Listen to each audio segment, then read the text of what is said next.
Hello, my name is Lola, and I'm going to be reacting to Love, Death, and Robots Season 3 Endings Explained by Screen Rant. I've already seen all the episodes of Season 3, and you can see the whole reactions in the description down below. Here we go. Do you love death? Robots? Do you love love? Terry loves love. Then you should check out the Netflix sci-fi anthology series, Love, Death, and Robots.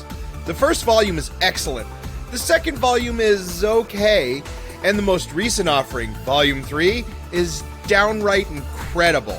Since its released, I've watched and rewatched the show so that I can explain to you exactly what the endings of these animated shorts really mean. With that in mind, spoilers for all of Love, Death, and Robots. The first episode is a sequel to one of the short stories in Volume 1. The sequel doesn't seem worried about referencing the first episode.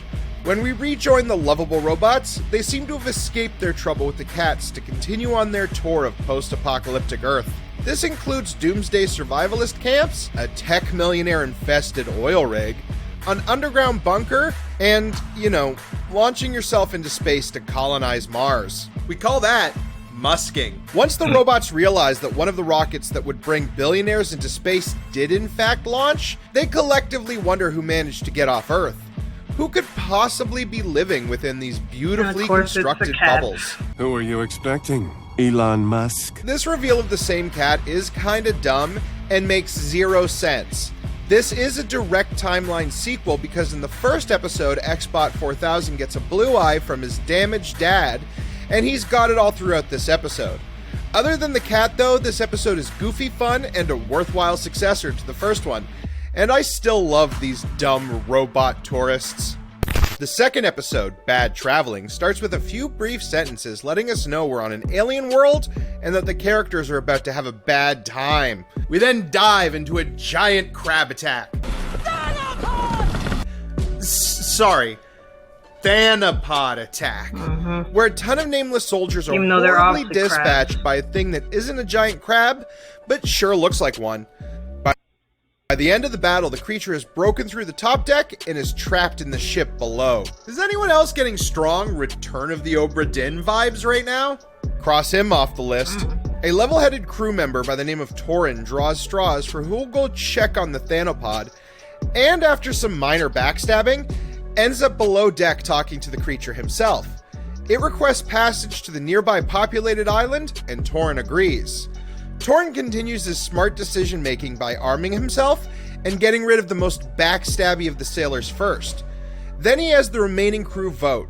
Do they drop the crab off where it wants and let it eat a ton of unsuspecting people? Or do they keep onwards and leave it on the shore of an unpopulated island further away?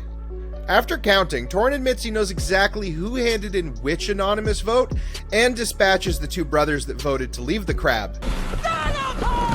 Torin kills the two brothers who voted to leave the Thanopod with the civilians. He even uses a single bullet because he's thrifty like that. During the next day, Torin learns that there's now a nest of babies in the hold. He also dodges an assassination attempt. Knowing another is just around the corner, he lays his own ambush and dispatches all but one other crew member. Torin reveals to his ally that he actually didn't know who voted to leave the creature on the populated island, but he didn't have to because they all voted to do it. After mutinying the last crew member, final girl Torin goes below deck and confronts the giant crab and her terrifying baby swarm. He breaks open the oil barrels that are stored below deck and lights the sludge on fire. It's time for Torin's terrific crab bake. Torin's terrific Thanapod bake. Our fearless hero gets the hell out of Dodge, and holy y'all, final girl Torin truly earned his life by being the smartest and most backstabby of them all. I salute you, sir. This one is a trip. There's at least one episode in every volume that makes your brain go, whoa, dude. And for Volume 3, it's the very pulse of the machine. Set on Jupiter's moon Io, this episode focuses on astronaut Martha Kivelson after her space car is caught in an eruption that destroys her co-pilot's helmet and face, and leaves Martha stranded. She uses her co-pilot Burton's air and is forced to drag her body behind her. She then takes lots of drugs and sees some strange stuff. Also, her dead friend is talking to her. The voice begins trying to explain to Martha that Io is a machine. Burton's voice reveals that it is Io, using Burton's words and language to communicate. She passes out after doing some more drugs and is carried off by an animated Io Burton. When Martha awakes, her suit is nearing the end of its oxygen supply. She has a final conversation with Io where the moon tells her to jump into the pool to join them. She does so and seems to transcend her physical body. Of course, it could have just been the drugs. This one is honestly just fun. This one's my favorite. You need a fun, goofy story as a palate cleanser after whatever all that was. Night of the Mini-Dead starts with a couple desecrating a cemetery in more ways than one, and then shows the ever-escalating consequences of that on a teeny-tiny version of our world. By the very end of the story, our miniature Earth has been plagued by giant super zombies and then nuked into oblivion, and our destruction is so insignificant to the universe that it's a mere fart in the wind. The high-pitched screams of the doomed citizens and the tilt-shift perspective make this one less scary and thought-provoking, and more fun comedy zombie romp. And the ending is pretty simple. Everybody dies, but you can't help but giggle. The fun continues with episode 5, Kill Team Kill. A group of bantering soldiers find that the other half of their platoon has been brutally dismembered by a robot bear. They keep calling it a honey badger, but it's a bear. I googled it. Fair few of our main squadron die in their first encounter with the bear until another soldier appears and saves them with a controller that instantly stops working. He explains that the bear was made by the US military, but they lost control of it. Because of course they did. The team retreats to an underground base and meets Marsbot, who I love, and then find themselves as many heavy arms as they can set up and barricade to fight the bear on equal footing. Eventually, only 2 of our squad are left alive, and the bear seems to have been dispatched. But then its robot eye / self-destruct mechanism rolls to the floor, and a massive explosion destroys the base and our surviving heroes. Rocks fall, everybody dies, isn't a compelling ending, but the song in the end credits is great. Swarm starts when Dr. Afriel arrives at an organic hive mind called the Swarm. Upon arrival, he is greeted by Dr. Galena Murney, the woman who has been entrenched there studying the Swarm for a while. Galena gives her new visitor an underwear-only zero-G tour of the nest before demanding to know his intentions. Those intentions can best be summed up by a 3-step plan. Step 1, steal an egg from the hive. Step 2, Step 3, bring order to human galactic expansion.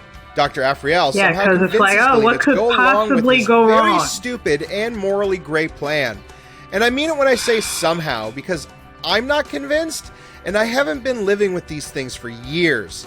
Maybe she's just really desperate to bone down. After a while, Dr. Afriel gets attacked and is beaten up by the Guardians and then brought before a super intelligent new life form that was created from Galena just to figure out what he was doing. It tells him it plans to use him to create a new cast of humans for the Swarm, whether he likes it or not. Dr. Afriel claims to accept its challenge, and this is a bad ending, and a bad everything. Mason's Rats tells the story of an escalating arms race between Mason, the adorable Scottish farmer who reminds me of my Nana, and the rats that live in his barn and feed on his genetically modified crops. Their new weapons and tactics breeds an arms race that leads Mason to purchasing a robot scorpion of death. The TT-15 is terrifying and leaves rat heads everywhere, which can't be hygienic. The overkill of this machine gives Mason second thoughts. Mason's rat doppelganger almost succeeds in taking down the scorpion that dispatched his comrades, but the final blow is struck by Mason himself. Mason and Rat Mason share a shotgun shell of moonshine, and the 2 warring sides come to a happy, fruitful peace.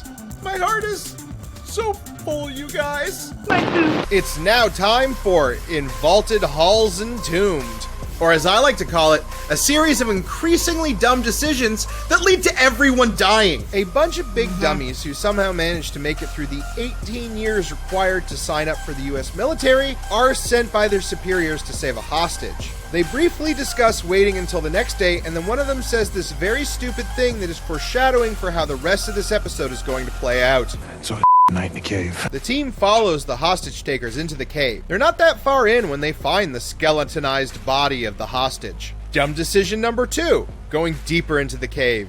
Thanks, Alcide. Next, they are attacked by scary human-faced crab things. Surely they can leave now, right? Dumb decision number 3, standing here firing at a bunch of tiny bugs instead of f***ing running away. 3 more of them die in the cave as the rest of them shoot at targets barely bigger than their bullets.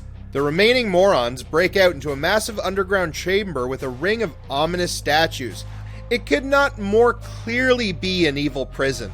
They finally blissfully get their butts moving just in time for more, bigger spiders to show up and end Jai Courtney. Sarge, who has become increasingly unhinged, is now fully ensnared by the mysterious force chained in the center of Spider Town.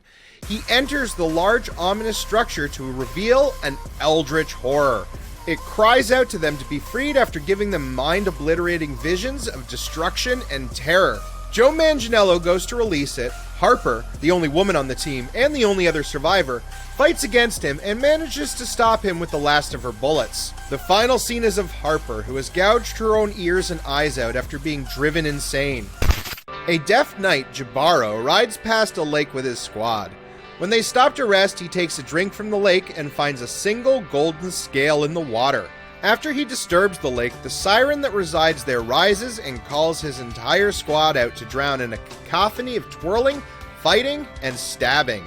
Since Jabaro can't hear the siren's call, he is unaffected by the song. The siren, who follows him along the riverbank, gets all cuddly with Jabaro as he slumbers. He doesn't even wake up when she starts going all touchy-feely, which is weird. He's deaf, not dead. Jabaro wakes up and grabs her arm when she goes to run off. The siren's skin embeds familiar golden scales in his palm. The knight catches up to her at the waterfall and they make out, which would be fun if it weren't for her super sharp sequin lips and tongue. Once he has the upper hand in their power play kiss, Jabaro smacks her head on a rock and strips her body of all the valuable gold, jewels, and beading. He tosses her body back in the water and the current carries it to her home lake. The waters she once protected become bloody and seem to resurrect her. The blood travels up the waterways to where Jabaro, tired from being laden down with his riches, drinks it. And his hearing comes back.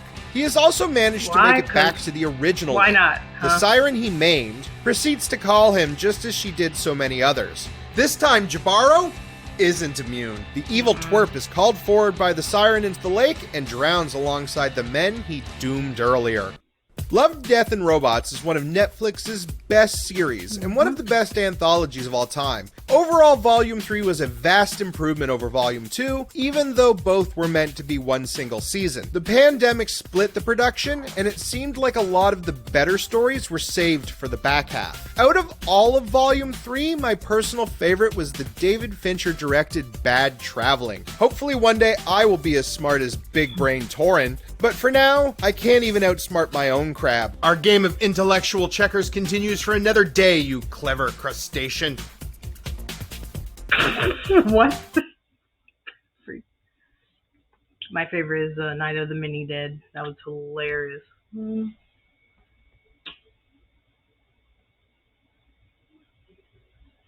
And y'all can just tell me what your favorite episode was of was it Love, Death, and Robots season 3. Anyway, that's my reaction to